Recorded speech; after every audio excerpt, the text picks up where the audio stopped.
নমস্কার। গল্পের ঝুলিতে সকল শ্রোতা বন্ধুদের স্বাগত জানাই। আজ আপনারা শুনবেন ধারাবাহিক উপন্যাস নারায়ণচন্দ্র ভট্টাচার্যের লেখা পরাধীন, পর্ব ৮। আগের পর্বগুলি যদি এখনও না শুনে থাকেন তাহলে ডেসক্রিপশানে দেওয়া লিঙ্ক থেকে গিয়ে শুনে নিতে পারেন। এই পর্বটি আপনাদের ভালো লাগলে একটা লাইক এবং কমেন্ট করে জানানোর অনুরোধ রইল।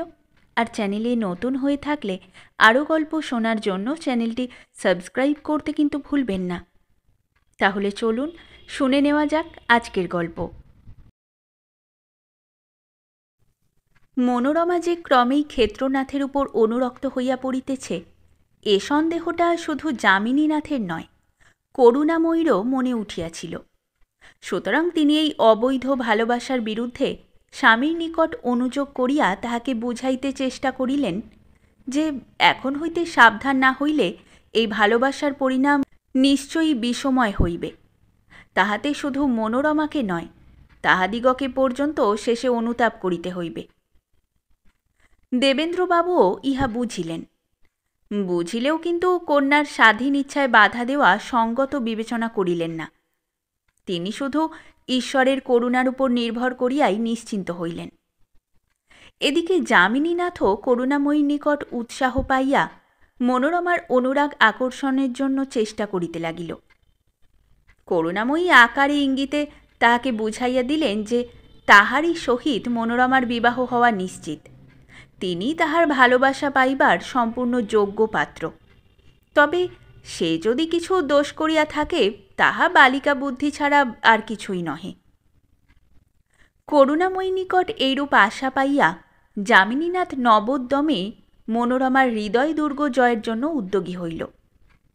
শুধু করুণাময়ী নিকট নহে, মনোরমার নিকটেও তিনি এমন কতকটা আশ্বাস পাইলেন যাহাতে করুণাময়ীর কথাটাই সত্য বলিয়া শীঘ্রই প্রতীতি জন্মিল। এরূপ প্রতীতির কারণও ছিল। মনোরমা অনিচ্ছা সত্ত্বেও সহসা একদিন যামিনীনাথকে অপমানিত করিয়া শুধু লজ্জিত হয় নাই, আপনার এই কাজটাকে নিতান্ত ভদ্রতা বেগর্হিত কাজ বলিয়াও বুঝিতে পারিয়াছিল এবং ভবিষ্যতে যাহাতে এমন কাজ না হয় তজ্জন্য যথেষ্ট সাবধানতাও অবলম্বন করিয়াছিল। অতঃপর সে কথায় বার্তায় আকারে ইঙ্গিতে এমনভাবে একটুও প্রকাশ করিল না যাহাতে যামিনীনাথের উপর তাহার বিরক্তি বা অশিষ্টতা প্রকাশ পায়।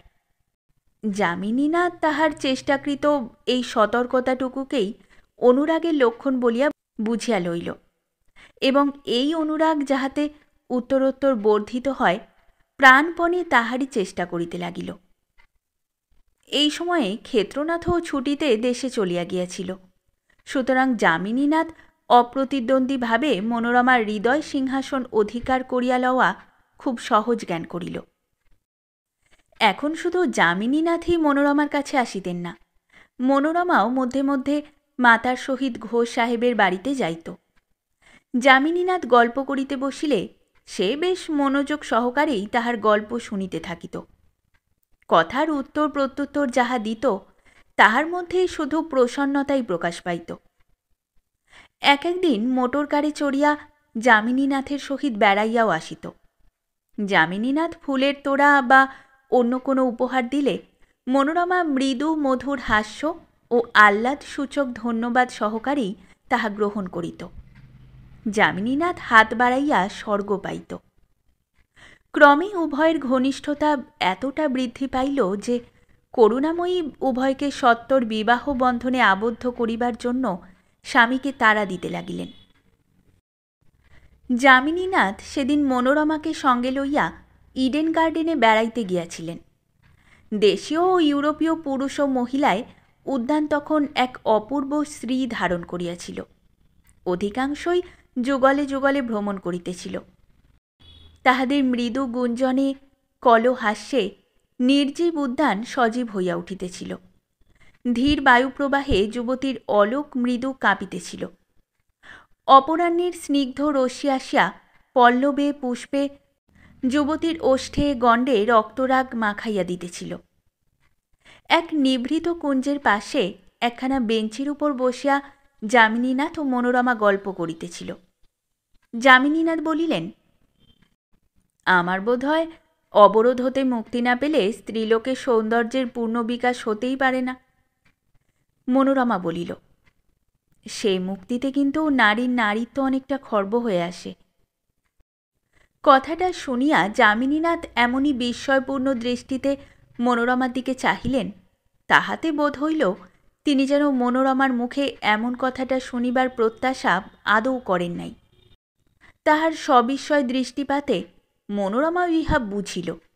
বুঝিয়া বলিল, এই যে স্ত্রী পুরুষের অবাধ মিলন, নিঃসম্পর্কীয় পুরুষের সঙ্গে তাদের এই হাস্য পরিহাস, এ সকলের মধ্যে দূষণীয় বিবেচনা করবার কিছু নাই কি? দৃঢ় স্বরে যামিনীনাথ বলিলেন, সার্টেনলি নট। তবে মন যাদের নিজ, তারাই এর ভিতর দোষের অনুসন্ধান করে। কিন্তু দুঃখের বিষয়, সংসারে যিশু বা বুদ্ধদেব এক আধজনই জন্মে থাকে। মনোরমা শ্লেষের মৃদু হাসি হাসিল। যামিনীনাথ একটু চুপ করিয়া জিজ্ঞাসা করিলেন, তুমি তাহলে অবরোধ প্রথার সমর্থন করো?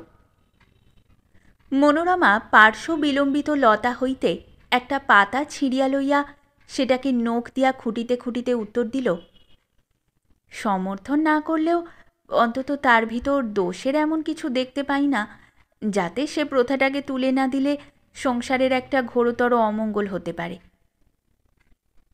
বিস্ময়পূর্ণ স্বরে যামিনীনাথ বলিলেন, দোষ দেখতে পাও না? জীবমাত্রেই যে মুক্ত আলোক, মুক্ত বায়ু উপভোগের অধিকারী, যে নিষ্ঠুর প্রথায় তাদের সেই স্বাভাবিক অধিকার হতে বঞ্চিত করে রুদ্ধ গৃহে কৃতদাসীর ন্যায় রেখে দেয়, তাদের স্বাধীন চিন্তাটুকুর অবসর পর্যন্ত না দিয়ে চিত্তবৃত্তিটাকে ক্রমশ অজ্ঞতার অন্ধকারময় কূপের মধ্যে নিক্ষেপ করে, সে প্রথার মধ্যে তুমি কোনো দোষ দেখতে পাও না? মনোরমা মৃদু হাসিল। সেই মৃদু হাসিটুকুর মধ্যে উপহাসের তীব্রতা দেখিয়া যামিনীনাথ লজ্জায় মুখ ফিরাইয়া লইলেন। মনোরমা গম্ভীর প্রশান্ত স্বরে বলিল, কেবল আপনি কেন, যারা স্ত্রী স্বাধীনতার পক্ষপাতী তারা সকলেই আপনার মতো। অনেকে আবার আপনার অপেক্ষাও ভীষণভাবে অবরোধ প্রথার অপকারিতা বর্ণনা করে থাকেন। কিন্তু আপনাদের এই বর্ণনা যদি প্রকৃত হতো, তাহলে এতদিন অবরোধবাসিনী রমণীদের অস্তিত্ব পর্যন্ত বিলুপ্ত হয়ে যেত। ক্ষুব্ধ স্বরে যামিনীনাথ বলিলেন, তবে কি তুমি এই বর্ণনাকে অতিরঞ্জিত মনে করো? সম্পূর্ণ, কারণ অনেকগুলি হিন্দু পরিবারের সঙ্গে আমার আলাপ আছে। কিন্তু দুঃখের বিষয়, মুক্ত রাজপথের বায়ু এবং মাঠের উন্মুক্ত আলোকের অভাবে তারা যে দিন দিন ধ্বংসের পথে অগ্রসর হচ্ছে, বা স্বাধীন চিন্তাশক্তির পরিচালনার অভাবে তাদের মনটা অন্ধকার সমুদ্রে ডুবে যাচ্ছে, এমন কোনো প্রমাণই আমি প্রত্যক্ষ করিতে পারি নাই। যামিনীনাথ নীরবে বসিয়া ছড়ির আগা দিয়া আপনার জুতার উপর আঘাত করিতে লাগিলেন। মনোরমা অদূরে দণ্ডায়মান হাস্যকৌতুক নিমগ্ন এক ইউরোপীয় যুগলের দিকে চাহিয়া রহিল। যামিনীনাথ সহসা মনোরমার দিকে মুখ ফিরাইয়া জিজ্ঞাসা করিলেন, কিন্তু স্ত্রী স্বাধীনতার মধ্যে কি কোনোই সুফল নাই? এই যে স্ত্রী পুরুষে পরস্পরে অবাধ ভাব বিনিময়, এটাও কি তার একটা সুফল নয়? সহাস্যে মনোরমা বলিল, স্ত্রী স্বাধীনতার মধ্যেও যে অনেক সুফল আছে, এ কথা আমি সহস্রবার স্বীকার করি। কিন্তু স্ত্রী পুরুষে এই যে অবাধ ভাব বিনিময়, এটাকে আমি তার কুফল বলেই জ্ঞান করি। যামিনীনাথ সবিস্ময় বলিয়া উঠিলেন, কুফল? মনোরমা বলিল, এই ভাব বিনিময়ের পরিণাম যে অনেক স্থলেই শোচনীয় আকার ধারণ করে এবং স্থল বিশেষে যে বিয়োগান্ত নাটকে পর্যবসিত হয়, এই কথাটা বোধহয় আপনিও অস্বীকার করতে পারবেন না। যামিনীনাথ মাথাটা নিচু করিয়া ঈষৎ অপ্রতিভভাবে বলিলেন, দুই একটা স্থলে শোচনীয় আকার ধারণ করলেও অধিকাংশ স্থলেই এটা হৃদয়ের যে প্রকৃত মিলন, যাকে ইংরেজিতে লাভ বলা হয়, তার একমাত্র মূল হয়। সে বিষয়ে বোধহয় কোনো সন্দেহ নাই। একটু তীব্র স্বরে মনোরমা বলিল, ময়দানের মাঝে দাঁড়িয়ে হাসি তামাশা না করলেই যে হৃদয়ের প্রকৃত মিলন হয় না, এ ধারণা অন্তত আমার নাই। হৃদয়ের প্রকৃত মিলন যা, তার জন্য এত আড়ম্বরের কোনোই প্রয়োজন হয় না। কিন্তু এই আড়ম্বর ব্যতীত হৃদয়ের প্রকৃত পরিচয় লাভের অবসর পাওয়া যায় না। আড়ম্বরে হৃদয়ের প্রকৃত পরিচয় পাওয়া যায় না, বরং প্রকৃত ভাব যা সেটাকে চাপা দিয়ে বাইরে শুধু একটা অস্বাভাবিক অপ্রকৃত ভাব দেখিয়ে প্রলোভনের ফাঁদ পাতে মাত্র। হৃদয়ের প্রকৃত মিলন যা তা এই সকল আড়ম্বরকে তুচ্ছ করে এমনই নীরবে অনাড়ম্বরভাবে সম্পন্ন হয়ে যায় যে তাই দেখে এই সকল নিষ্ফল আড়ম্বর প্রিয় প্রলোভনদাতারাও হতবুদ্ধি না হয়ে থাকতে পারে না। শেষের কথাগুলো মনোরমা স্বরে এমনই একটা অস্বাভাবিক জোর দিয়া বলিল যে তাহাতে যামিনীনাথের মুখখানা বিবর্ণ হইয়া গেল। তাহা লক্ষ্য করিয়া মনোরমা অপেক্ষাকৃত কোমল কণ্ঠে বলিল, আপনার মনে আঘাত দেবার উদ্দেশ্যে আমি কোনো কথা বলি নাই। আশা করি আমার কথাগুলোকে আপনি তর্কের ভাবেই গ্রহণ করবেন। ম্লান হাসি হাসিয়া যামিনীনাথ বলিলেন, যদি কোনো আকার ইঙ্গিতে আমি তোমার মনে সে সন্দেহ উদয় হবার অবসর দিয়ে থাকি, তবে তার জন্য আমি তোমার কাছে মাপ চাইছি, এবং তোমার সূক্ষ্ম বিশ্লেষণ শক্তিতে যে আমি মুগ্ধ হয়েছি এ কথা তোমাকে আনন্দ সহকারে জ্ঞাপন করছি। মনোরমা এই সহৃদয়তার জন্য যামিনীনাথকে ধন্যবাদ দিল। যামিনীনাথ কিয়ৎক্ষণ নীরবে থাকিয়া ধীরে ধীরে বলিলেন, কিন্তু এ সম্বন্ধে তর্ক বিতর্ক করার আগে ভেবে দেখা উচিত যে প্রথাটা যদি বাস্তবিকই নিন্দনীয় হতো তাহলে সভ্য সমাজে কখনোই প্রচলিত থাকত না। মৃদু হাসিয়া মনোরমা উত্তর করিল, আপনি যদি ইংরাজ সমাজকেই সভ্য সমাজের একমাত্র আদর্শ স্থির করে কথাটা বলে থাকেন তবে তার প্রতিবাদ করবার ইচ্ছা থাকলেও আমি আপাতত সেই ইচ্ছাকে দমন করে শুধু এইমাত্র বলতে চাই, আজকাল ইংরাজ সমাজেও এই স্ত্রী স্বাধীনতার যেরূপ বিষময় ফল উৎপন্ন হচ্ছে তাতে অনেক ইংরাজ মনীষীকেও এই প্রথার পরিবর্তনের জন্য চিন্তিত হতে হয়েছে। বারবার তর্কে পরাজিত হইয়া যামিনীনাথের আর তর্ক করিবার ইচ্ছা হইল না। তখন প্রায় সন্ধ্যা হইয়া আসিয়াছিল। মনোরমাকে লইয়া যামিনীনাথ বাহিরে আসিলেন এবং মোটরে উঠিয়া গৃহাভিমুখী হইলেন। মনোরমা যখন বাড়িতে উপস্থিত হইল তখন সন্ধ্যা হইয়া গিয়াছে, ঘরে আলো জ্বলিয়াছে। মনোরমার হাত ধরিয়া যামিনীনাথ বৈঠকখানা ঘরে প্রবেশ করিলেন, কিন্তু দরজা পার হইয়া স্তম্ভিতভাবে দাঁড়াইয়া পড়িলেন।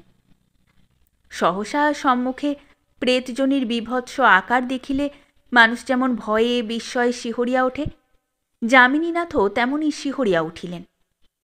ঘরের ভিতর ক্ষেত্রনাথ দরজার দিকে মুখ করিয়া একখানা চেয়ারের উপর বসিয়াছিল।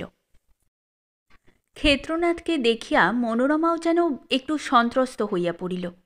সে যামিনীনাথের হাত হইতে নিজের হাতটা মুক্ত করিয়া একটু অগ্রসর হইয়া মৃদু কম্পিত স্বরে জিজ্ঞাসা করিল, এই যে আপনি কখন এলেন?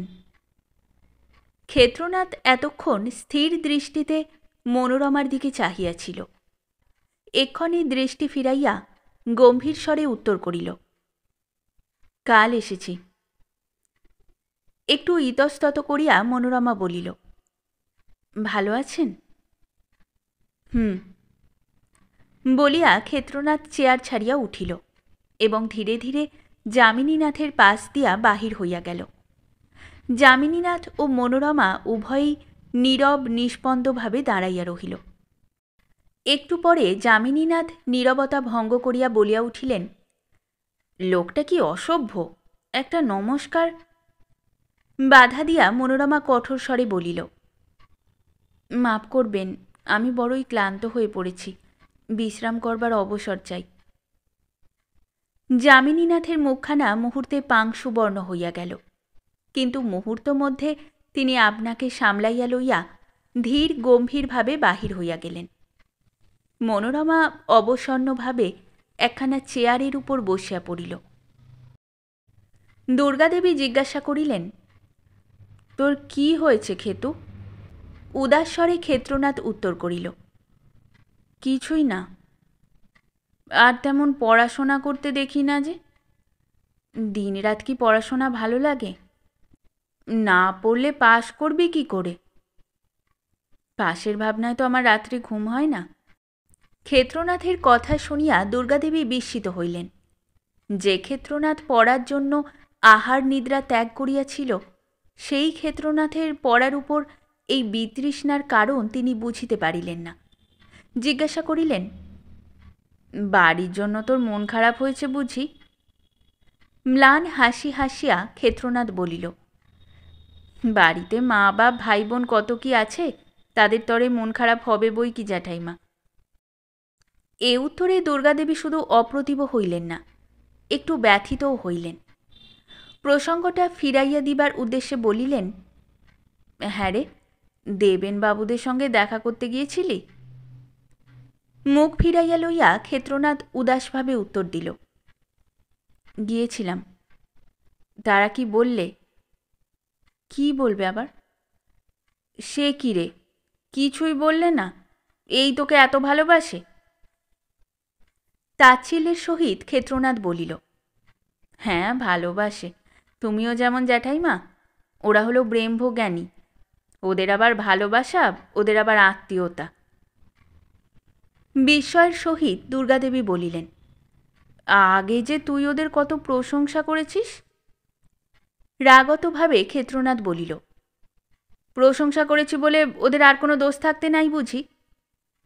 কি দোষ আছে? সবটাই দোষ। একটু লজ্জা সম্ভ্রম বা আব্রু নাই। ধীরে ধীরে মেয়েগুলো যার তার সঙ্গে কথা কয়, গলা ছেড়ে গান গায়। চিবুকে অঙ্গুলি সংলগ্ন করিয়া দুর্গাদেবী বলিলেন, গান গায় কি রে? জোর গলায় ক্ষেত্রনাথ বলিল, শুধু গান? পরপুরুষের সঙ্গে ইয়ার্কি দেয়, গাড়ি চড়ে হাওয়া খেয়ে বেড়ায়। ওদের কথা বলো না জ্যাঠাইমা, ওদের রকম সকম দেখে আমার হাড় পর্যন্ত জ্বলে গিয়েছে। একটু চুপ করিয়া থাকিয়া দুর্গাদেবী ধীরে ধীরে বলিলেন, তা যাগ্গে বাছা, ওদের সঙ্গে কুটুম্বিতা করতে হচ্ছে না, ওদের ঘরে খেতেও হচ্ছে না, পড়ার খরচ দিচ্ছে, তুই পড়াশোনা শেষ করে ফেল। ক্ষেত্রনাথ বলিল, আমার উপায় থাকলে জ্যাঠাইমা এ ভারটাও ওদের হাত হতে টেনে নিতাম, কিন্তু কি করব? দুর্গাদেবী বলিলেন, আর কড়াকড়িতে কাজ নাই, যেমন পড়াশোনা করছিস তেমনি কর, কাজেই। বলিয়া ক্ষেত্রনাথ বিষণ্নভাবে প্রস্থান করিল। দুর্গাদেবী তাহার ভাবভঙ্গি দেখিয়া একটু চিন্তিত হইলেন।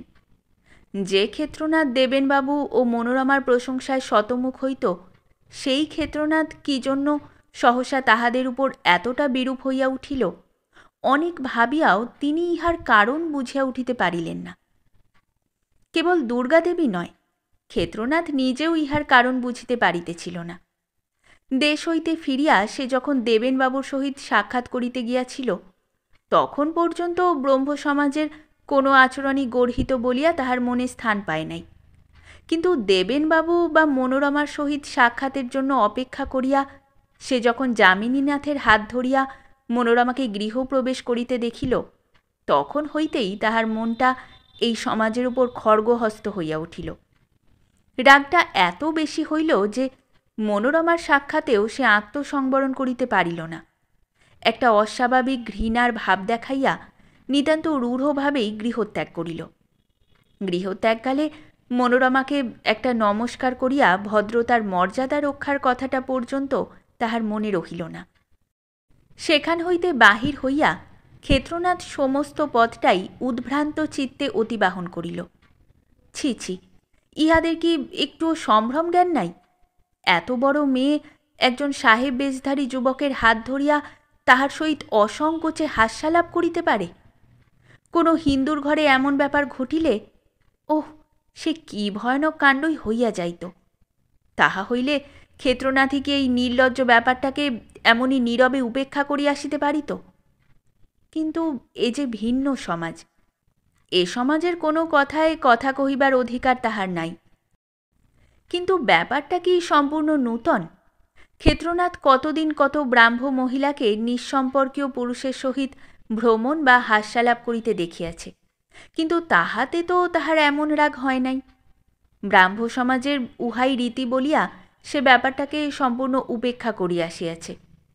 আজও এই ব্যাপারটাকে তাহার তেমনই উপেক্ষা করিয়া আসা উচিত ছিল, কিন্তু কেন যে তাহা করিতে পারে নাই, তাহা সে নিজেই বুঝিয়া উঠিতে পারিল না। না বুঝিলেও কিন্তু ক্ষেত্রনাথের মনের ভিতর বড় গোলযোগ বাঁধিয়া গেল। কিছুই তাহার ভালো লাগিল না, পড়ায় মন বসিল না, বিরক্তি আসিল। এমনকি দেবেনবাবুর সহিত সংস্রব পর্যন্ত যেন নিতান্ত অপ্রীতিকর বোধ হইল। ঘরে মন টিকিল না, পথে বাহির হইল। রাস্তায় তখন আলো জ্বলিতেছে, শত শত লোক পথ বাহিয়া চলিতেছে। কেহ কর্মক্লান্ত দেহ লইয়া ঘরে ফিরিতেছে, কেহ বা সাজসজ্জা করিয়া নৈশ ভ্রমণে বাহির হইয়াছে। ফেরিওয়ালা বেলফুল হাঁকিয়া চলিয়াছে, বরফওয়ালা খরিদ্দার ডাকিতেছে, খবরের কাগজওয়ালারা চিৎকার করিতে করিতে রাস্তার এ মাথা হইতে ও মাথা পর্যন্ত ছুটাছুটি করিতেছে। ক্ষেত্রনাথ চলিতে চলিতে একেবারে গঙ্গার ধারে উপস্থিত হইল। সেখানেও অসংখ্য লোক।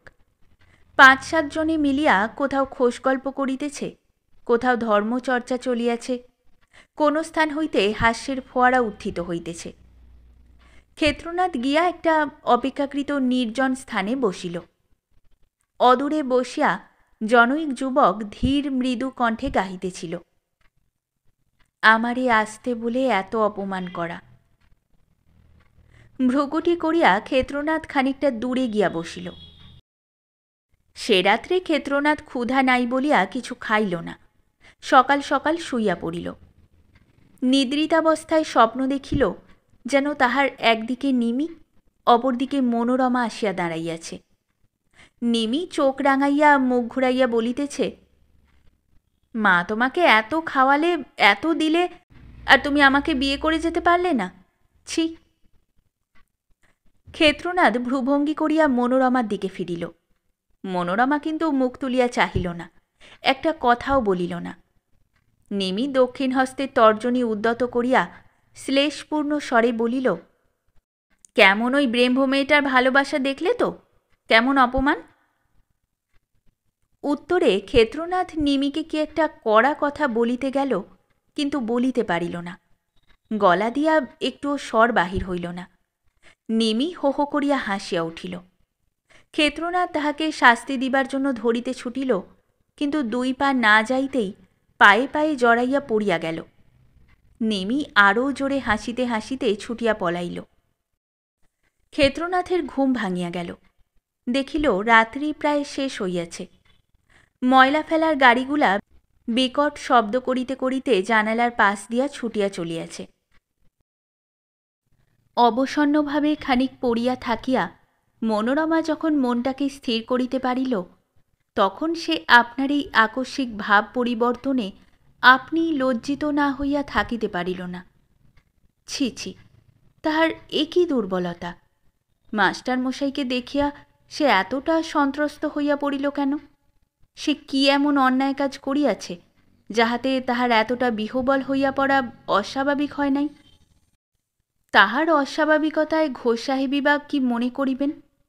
ইহাতে তাহার মনে কি এমন কোনো একটু সন্দেহের উদ্রেক হইবে না, যে সন্দেহটা নিতান্ত অমূলক, অস্বাভাবিক, অথচ নিন্দনীয়? তাহার নিকট মনোরমার আত্মগরিমা কি একটুও ক্ষুণ্ণ হইয়া পড়িবে না? মনোরমা ত্রস্তে উঠিয়া বসিল এবং ব্যস্তভাবে গিয়া বস্ত্রাদি পরিবর্তনপূর্বক পিতার পাঠকক্ষে প্রবেশ করিল। দেবেন্দ্রবাবু তখন উপাসনা শেষ করিয়া একখানা বাংলা বই লইয়া পাঠ করিতে বসিয়াছিলেন। মনোরমা ধীরে ধীরে ঘরে ঢুকিয়া নিঃশব্দে তাহার পাশের চৌকিতে আসন গ্রহণ করিল। দেবেন্দ্রবাবু পুস্তকের পৃষ্ঠা হইতে মুখ তুলিয়া সহাস্যে বলিলেন, ভেবেছিলাম আজ একসঙ্গে উপাসনা করব, কতক্ষণ অপেক্ষাও করেছিলাম, কিন্তু তোর বিলম্ব দেখে। কুণ্ঠিতভাবে মনোরমা বলিল, হ্যাঁ বাবা, আজ আমার অনেকটা বিলম্ব হয়ে গেল। দেবেন্দ্রবাবু বলিলেন, তা হতেই পারে, সেজন্য কুণ্ঠিত হওয়ার কোনো প্রয়োজন নাই। মনোরমা পিতার সম্মুখস্থ পুস্তকের দিকে লক্ষ্য করিয়া জিজ্ঞাসা করিল, ওখানা কি বই বাবা? দেবেন্দ্রবাবু বলিলেন, এখানা কেশববাবুর লেকচারের বঙ্গানুবাদ। আমি শুনলে বুঝতে পারব না? খুব পারবে, তবে অনুবাদে সকল স্থানে মূলের সঙ্গে সামঞ্জস্য রক্ষিত হয়নি, তাহলেও মোটের উপর ভাবটা আছে। দেবেন্দ্রবাবু পুস্তকের একটা জায়গা বাহির করিয়া পড়িতে আরম্ভ করিলেন। মনোরমা স্থিরভাবে বসিয়া তাহা শুনিতে লাগিল। যে স্থানগুলা দুর্বোধ্য দেবেন্দ্রবাবু ব্যাখ্যা করিয়া সেই সকল স্থান বুঝাইয়া দিতে লাগিলেন। খানিক পরে করুণাময়ী আসিয়া সম্মুখের একখানা চেয়ার অধিকার করিলেন। দেবেন্দ্রবাবু পাঠ বন্ধ করিয়া তাহার মুখের দিকে চাহিলে করুণাময়ী বলিলেন, একটা দরকারি কথা আছে। দেবেন্দ্রবাবু কন্যার দিকে দৃষ্টিপাত করিলেন। মনোরমা উঠিয়া ধীরে ধীরে কক্ষ ত্যাগ করিল। দেবেন্দ্রবাবু অধীত স্থলে চিহ্ন রাখিয়া বইখানা মুড়িয়া ফেলিলেন এবং চশমা খুলিয়া বেশ সোজা হইয়া বসিলেন। করুণাময়ী টেবিলের উপর একটু ঝুঁকিয়া পড়িয়া বলিলেন, মনোর বিয়েটা শীঘ্র শীঘ্র সম্পন্ন হয়ে গেলে ভালো হয়। দেবেন্দ্রবাবু বলিলেন, এত ব্যস্ততার কোনো কারণ আছে কি? ঈষৎ রুষ্ট স্বরে করুণাময়ী বলিলেন, সকল কাজেরই কারণ অনুসন্ধান করতে গেলে সংসারে কাজ করা দুর্ঘট হয়ে ওঠে। সহাস্যে দেবেন্দ্রবাবু বলিলেন, অথচ কারণ ব্যতীত একটি কাজও ঘটতে পারে না। করুণাময়ী কিয়ৎক্ষণ গম্ভীরভাবে থাকিয়া বলিলেন, আমার আশঙ্কা হয় বিলম্বে এমন সুপাত্রটি হাতছাড়া হতে পারে। দেবেন্দ্রবাবু জিজ্ঞাসা করিলেন, কোন সুপাত্র? বিরক্তিপূর্ণ স্বরে করুণাময়ী বলিলেন, তুমি যে কি করে প্রফেসরি করেছিলে তাই ভাবি। মৃদু হাসিয়া দেবেন্দ্রবাবু উত্তর করিলেন, প্রফেসরিতে পাত্রপাত্রীর চিন্তা একদিনও ওঠে নাই। আমি যামিনীর কথা বলছি। সচেতনভাবে দেবেন্দ্রবাবু বলিলেন, ও যামিনী, তা তার হাতছাড়া হবার কোনো সম্ভাবনা দেখা যাচ্ছে কি? হাতছাড়া হতেই কতক্ষণ, বড়লোকের ছেলে, তার উপর ব্যারিস্টার, কত সুশ্রী সুন্দরী মেয়ে তাকে পাবার জন্য লালায়িত। দেবেন্দ্রবাবু বলিলেন, অথচ সে আমার এই কুশ্রী কুরুপা মেয়েটিকে বিবাহ করিতে প্রস্তুত। ব্যঙ্গের স্বরে না বলিলেও কথাটা ঠিক ব্যঙ্গের মতোই শোনাইল। করুণাময়ী ক্রুদ্ধ স্বরে বলিলেন, তোমার এই মেয়েটি যে তার আদৌ উপযুক্ত নয়, এ কথাটা বোধ হয় তুমি একবারও মনে করো না। দেবেন্দ্রবাবু ধীর প্রশান্ত স্বরে বলিলেন, আমি যা বুঝি না তা কখনো মনে করবারও চেষ্টা করি না। যাক, তাহলে এ বিবাহে যামিনীর মত আছে? হ্যাঁ, সে আমার কাছে একরকম সম্মতি দিয়েছে। মনোরও মত আছে বই কি। মত না থাকলে তার সঙ্গে হাসি গল্প করে বা বেড়াতে যায়? গাড়ি চড়ে বেড়ালে বা হাসি গল্প করলেই যে বিবাহে সম্মত হবে এমন বিশ্বাস আমার নাই। রোষক্ষুব্ধ কণ্ঠে করুণাময়ী বলিলেন, তবে তোমার বিশ্বাসের জন্য আবার কি করতে হবে? কিছুই না, আমি শুধু স্পষ্ট শুনতে চাই। স্পষ্ট স্বীকার যদি না করে? দেবেন্দ্রবাবু নিরুত্তরে বসিয়া রহিলেন। করুণাময়ী দৃঢ় গম্ভীর কণ্ঠে বলিলেন, কিন্তু আমার বিশ্বাস তার মত আছে। বিশ্বাস জিনিসটা প্রায় সকলের সমান হয় না। করুণাময়ী কিছুক্ষণ গুম হইয়া বসিয়া রহিলেন। তারপর রোষ গম্ভীর কণ্ঠে বলিলেন, আচ্ছা, আমি তাকে ডাকাচ্ছি। বেয়ারা। দেবেন্দ্রবাবু বলিলেন, আজ থাক। উত্তেজিত কণ্ঠে করুণাময়ী বলিলেন, না, আমি এখনই কথাটার একটা শেষ মীমাংসা করতে চাই। একজন ভদ্রলোককে বৃথা আশ্বাস দিয়ে রাখা আমি সঙ্গত বোধ করি না। বেয়ারা। বেয়ারা আসিয়া দরজায় দাঁড়াইল। করুণাময়ী মনোরমাকে ডাকিয়া আনিবার জন্য তাহাকে আদেশ দিলেন। বেয়ারা চলিয়া গেল। করুণাময়ী স্থির গম্ভীরভাবে বসিয়া রহিলেন। দেবেন্দ্রবাবু বলিলেন, আমার মতে কিন্তু ওদের বিবেচনা করবার আরও কিছু সময় দেওয়া উচিত ছিল। তীব্র স্বরে করুণাময়ী বলিলেন, কিছুমাত্র না, এরূপ দীর্ঘসূত্রতা আমার একেবারেই অসহ্য। সহাস্যে দেবেন্দ্রবাবু বলিলেন, জগতের এমন কতকগুলো নিয়ম আছে যেগুলো ঠিক জ্যামিতির প্রতিজ্ঞার মতো। তোমার আমার অসহ্য হলেও সেগুলো ঠিক নিয়মেই চলবে।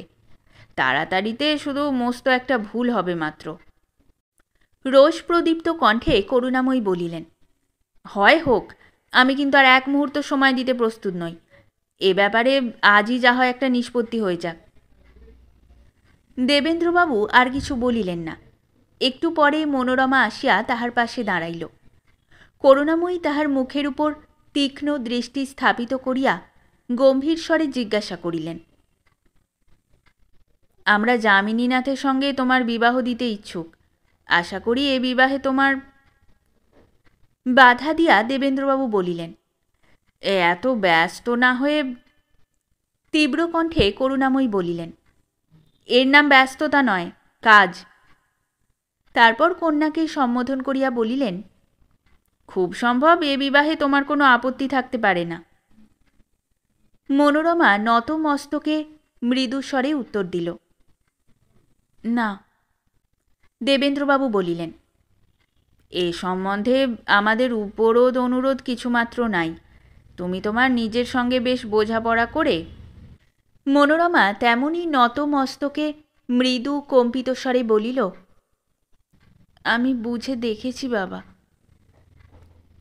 স্বামীর মুখের উপর গর্বপ্রফুল্ল দৃষ্টি নিক্ষেপ করিয়া করুণাময়ী বলিলেন, আশা করি অতঃপর তোমারও আর প্রতিবাদের কোনো কারণ থাকবে না। উত্তরের অপেক্ষা না করিয়াই করুণাময়ী সদম্ভ পদক্ষেপে বাহির হইয়া গেলেন। মনোরমা তেমনি মুখ নিচু করিয়া নীরব নিশ্চলভাবে দাঁড়াইয়া রহিল। দেবেন্দ্রবাবু ডাকিলেন, মনো। মনোরমা একবার মুখ তুলিয়া চাহিয়াই পুনরায় দৃষ্টি নত করিল। দেবেন্দ্রবাবু হাত বাড়াইয়া তাহাকে কাছে টানিয়া আনিলেন এবং বুকের কাছে জড়াইয়া ধরিয়া স্নেহ কোমল কণ্ঠে বলিলেন, কেন এমন অন্যায় মত দিলি মা? বাপের কাঁধের উপর মাথা রাখিয়া মনোরমা ঝরঝর করিয়া কাঁদিয়া ফেলিল। দেবেন্দ্রবাবু তাহার চোখের জল মুছাইয়া দিতে দিতে ধীর শান্ত স্বরে বলিলেন, তা কিছুতেই হতে পারে না মা। তোর ইচ্ছার বিরুদ্ধে তোকে আমি পৃথিবীর সম্রাটের হাতেও দিতে পারি না।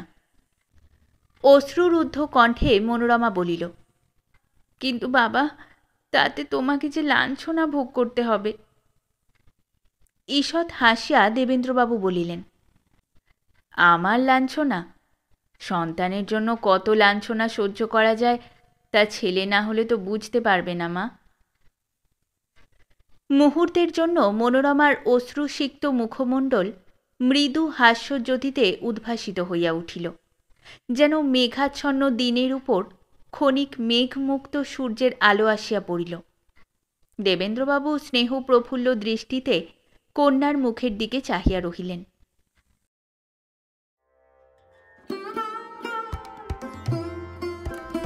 আজ এই পর্যন্তই। পরের পর্ব নিয়ে খুব তাড়াতাড়ি ফিরে আসব। এই পর্বটি আপনাদের ভালো লেগে থাকলে লাইক এবং শেয়ার করে দেবেন, আর পরবর্তী পর্বগুলি শোনার জন্য চ্যানেলটি সাবস্ক্রাইব করতে কিন্তু ভুলবেন না। খুব তাড়াতাড়ি পরের পর্ব নিয়ে ফিরে আসব। সকলে ভালো থাকুন, শুনতে থাকুন গল্পের ঝুলি।